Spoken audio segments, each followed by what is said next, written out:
Grâce aux avancées en biotechnologie, on peut utiliser le vivant pour produire des médicaments.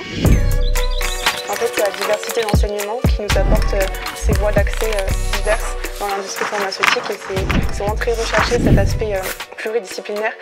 Mathilde Mosser, vous êtes responsable pédagogique du Master 2 Bioproduction de Santé. Est-ce que vous pouvez nous parler de la formation? C'est une formation co-accréditée avec ONIRIS, une école d'ingénieurs et vétérinaires. C'est un Master 2 qui est spécialisé autour des enjeux de la production de biothérapie et médicaments de thérapie innovantes. En quoi cette formation répond-elle aux défis actuels de l'industrie pharmaceutique? Grâce aux avancées en biotechnologie, on peut utiliser le vivant pour produire des médicaments. C'est beaucoup plus difficile en fait de maîtriser le vivant pour produire ces traitements. C'est tout l'enjeu de la formation, former des experts pour répondre à ces enjeux de l'industrie pharmaceutique. Le master apporte justement les compétences nécessaires pour l'industrialisation et pour l'extrapolation grâce justement à l'enseignement extrapolation bioprocédés et à l'étude de cas qui nous amène justement d'un test pilote à une production à échelle industrielle. On a des intervenants extérieurs qui sont sensibilisés à ces enjeux-là parce qu'ils ont tutorisé des projets dans des industries pharmaceutiques à échelle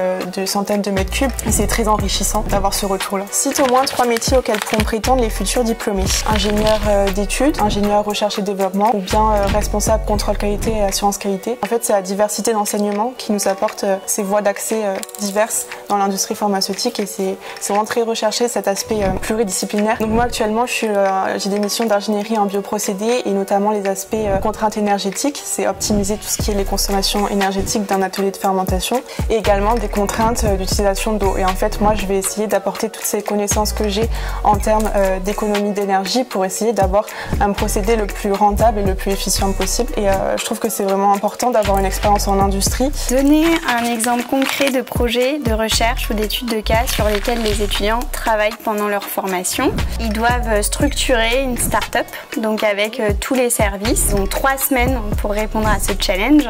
Ils doivent aller jusqu'à rédiger de la documentation très technique et aussi de gestion de projet avec un suivi qui nécessite de définir des indicateurs, de piloter, d'avoir un tableau de bord. On va évaluer chaque étudiant individuellement dans ce projet. On a vraiment un moment d'échange sur les compétences qu'il a développées dans le projet. En quoi est-ce un avantage de faire ce master en apprentissage? On a une expérience d'1 an, donc c'est tout ce qui va avec le fait d'avoir plus d'expérience en entreprise, connaître davantage l'ensemble des acteurs, avoir un impact un peu plus important que pendant un stage de 6 mois et avec plusieurs différents acteurs et c'est très varié. Donc on est salarié de l'entreprise, donc on a aussi les avantages financiers. On a des rapports à faire tous les mois et ça permet de construire vraiment son projet sur toute l'année et d'établir un lien assez marquant avec son tuteur en entreprise.